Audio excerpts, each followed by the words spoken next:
we finally have information for the next fusion in Raid Shadow Legends. It's gonna be the Teenage Mutant Ninja Turtles. That's right, guys. Raid Shadow Legends is partnering with Paramount to bring us the most radical crossover. Leonardo, Donatello, Michelangelo, Raphael, Shredder, and even April are coming to Raid as legendary champions so we can live out all of our nostalgic childhood fantasies. And on that note, thanks to Polarium for sponsoring this video, and a special thanks to Paramount. This crossover event's gonna begin on August 21st and run through November 13th.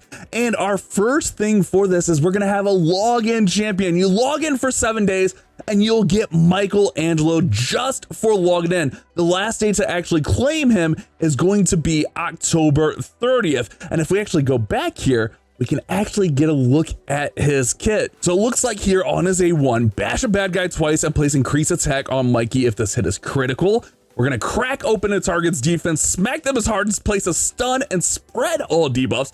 Spread debuffs, that's gonna be really nice. Mike's gonna use razor sharp wit to attack all enemies, land important debuffs, and place a taunt on himself. I wonder what debuffs are gonna be in there. And then on the passive, I'm assuming that's gonna be a passive.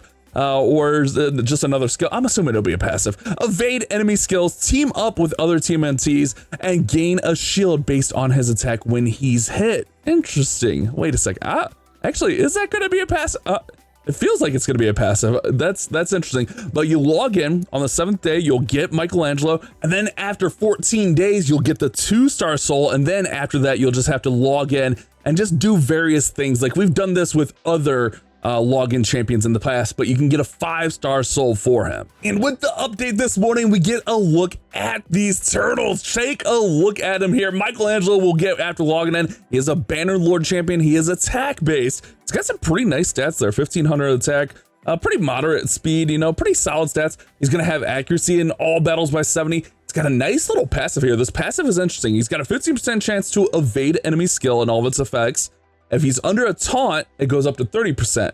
Whenever him or the other turtles attack, he joins in on that attack and then places a shield buff equal to 300% of his attack on this champion for 1 turn whenever he receives a hit. Ooh, 300% shield based off attack. That's pretty crazy. On his A3, attacking all enemies, 75% chance to place in decreased attack debuff and leech debuff. Will ignore 25% of the res. If it's critical, then places taunt on himself. So that goes with the passive. Ooh. On A2, we got attacks one enemy before attacking, has 75% chance of placing decreased defense. Ooh, before attacking. I like that a lot. 75% chance of placing stun, will ignore 25% of the res if it's critical, and then applies debuff spread. Okay. Taking it, placing on all the enemies will ignore 25% of res if the initial hit was critical. Okay, I like that a lot. And it goes up with a chance, and you can book that down to 3 turns. So decreased defense, man, he's gonna be a great login champion in my opinion. Attacks one enemy 2 times, either hit was critical, places increased attack on him for 2 times. I like this kit a lot. I mean, I'm not the best judge of kits and stuff, but initially, like for a login champion, this seems really solid, especially like with the decreased attack in there, like early game on, like that sounds really good. The taunt with the skills in there, I like that quite a bit. Let's go take a look at our other turtles. Raphael is actually going to be a barbarian. He's going to be attack based there. Decent amount of attack, almost 1500 attack, base speed of 100, pretty solid there. Obviously attack in all battles. I'm assuming the passive is going to have attacking. Yeah, they're all going to get. Place a berserk debuff on this champion for 1 turn when any champion dies. Has 20% chance of granting an extra turn when attacking under berserk placed by him. Interesting. On the A3 here, attacks one enemy 3 times. Each hit will ignore 20% of the defense. Places a veil and an unkillable buff on this champion for 2 turns if the target is killed. The target survives. Places a berserk debuff on this champion for 2 turns. Can't be resisted or blocked. On an A2, we're attacking all enemies, ignoring shield block damage. Okay, if he's under a debuff, a berserk debuff, and then this champion is not under berserk, places on himself, damage inflicted under shield is increased by 50%. Each critical hit fills his turn meter by 10%. Interesting. Attacks one enemy 2 times, block revive if they're killed. Each critical hit fills this champion turn meter by 10%. Interesting kit here, huh? I don't know what to think of that. I mean, we got the 3-hitter there, ignoring defense. I mean, it feels like a good boss one there. And then the perfect veil and killable berserk's kind of interesting here. I don't mind this. I don't mind it. I'm liking these turtles over. I don't mind this kid at all, actually. Leonardo will be a Shadowkin, defense-based, our leader of the turtles. Let's check out his stuff here. It's 1600 on the defense, 101 speed, pretty solid there. Defense battles in all battles by 33%. Places Stone Skin buff on this champion for 1 turn. Each time this champion HP goes below 50%. Oh, okay. I like that. That's cool. And obviously he's going to have the join in on attack. On his 8-3 here, attacks all enemies. The damage inflicted by the skill increases by 5% by each buff on all allies and enemies. Removes all buffs on all enemies and attack. If this attack kills an enemy, can't be resisted. Also has all this stuff going on. Ignores defense for each other turtle on the team. Increases damage dealt. Activates a skill whenever HP out. Okay, I like the little turtle ally thing here. Damage increase in there also gets that to a 3-turn cooldown.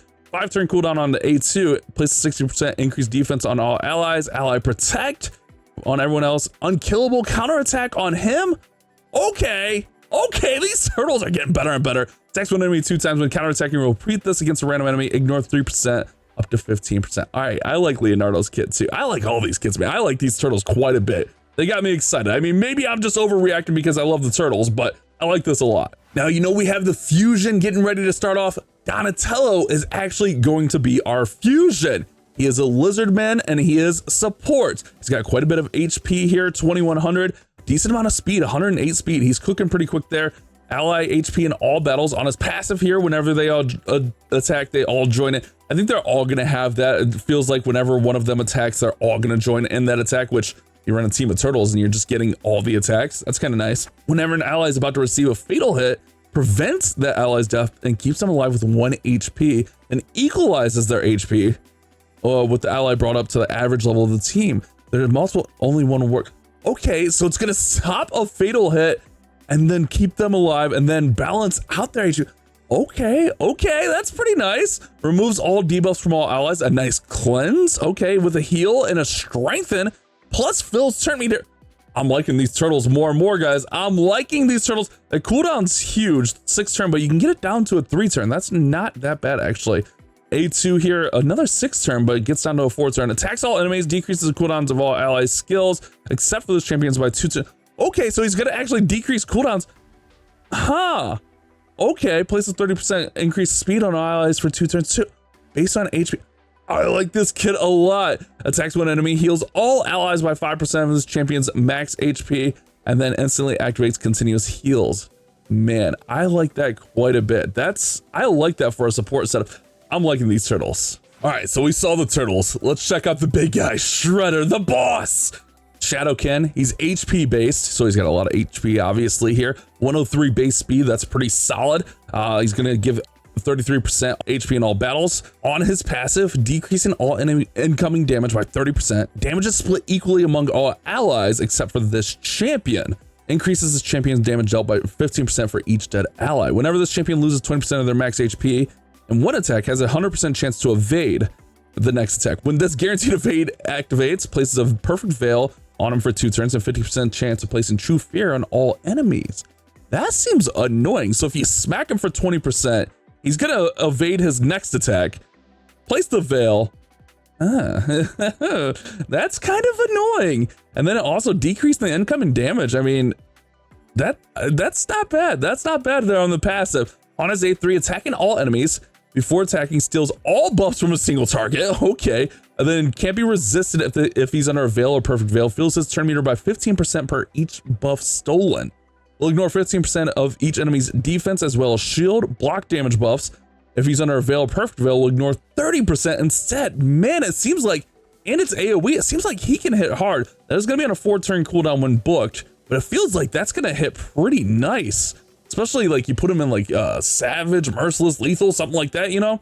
A2 is gonna attack all enemies 2 times. Each critical hit destroys enemy's defense by 5%, up to 30%, and then it increases his max HP by up to 30% by 5% increments. Each has 75% chance to place a leech. Debuff can't be resisted if he's under veil or okay, Shredder seems nasty. Attacks one enemy 3 times. Already thinking the Fire Knight for that. I mean, A1 Fire Knight attack. Let's go. Second and third hits of this skill will ignore 5 and 10% of defense respectively. Second and third hits will also deal 10 and 20% more. Okay, so his damage scales up with more hits. His AoEs are nasty. Shredder, I'm liking this whole setup of all of these turtles, man. The turtle shredder, it's just insane. And finally, we have April O'Neil, Sacred Order support champion here. Gonna have a decent amount of HP. 108 base speed is nice, plus speed in arena battles by 28%. On her passive, oh my goodness, this is a reader. This is my first time looking at it. Whenever an enemy has their skill activated, teams up with allies to attack, gains extra turn or instant turn, has their skills cooldown, all that kind of great stuff, evades an enemy attack, decreases the enemy's turn meter by 10%. So whenever they have their skill activated, whenever they do anything, it feels like, it's gonna decrease all enemy turn meter by 10%. If they're more, it'll only happen once. Whenever enemies remove, transfer, decrease duration of debuffs to 0, decrease turn meters by 25%. There are multiple, so she's pretty much gonna slow down enemy teams there. On the A3, places a 50% increase act on all allies for 2 turns, decreases turn meter of all enemies by 20%, then grants an extra turn. So she's all about slowing down the enemies. That goes up to a 4 turn on the cooldown also, or goes down, I should say. Attacks one enemy, 75% chance of stealing all buffs. Also has 75% chance of stealing turn, 100% of the target's current turn meter, and 75% chance of placing nullify and seal debuff. What do those do? What do those do? Anyway, has 75% chance of activating the explosive scoop skill on an enemy if they gain an extra turn instant. So she's really just gonna slow down. Oh, that's gonna activate this skill. She's really gonna slow down enemies. She seems kind of annoying, not gonna lie. Attacks with a 50% chance of placing all that stuff. All or placing a or okay, so it's gonna be or, so it's one of those things, then places perfect veil on her. So she seems like she's gonna be really annoying, like slowing down our teams, guys. That's kind of interesting. I don't know, guys, maybe I'm overreacting, but my initial thought on these turtles, I mean, pretty much all around, they look really solid. I'm very interested in all of them. Michelangelo we get for just logging in. I think I'm gonna start a new account with Michelangelo. Feels like he would pair with Thalin really nice. The down telefusion looks good. I mean, Shredder looks like an absolute monster. April's annoying. These turtles are gonna be really fun. Let me know your guys' thoughts on them down there in the comment section, but I'm super excited for our TMNT collab here in Raid Shadow Legends.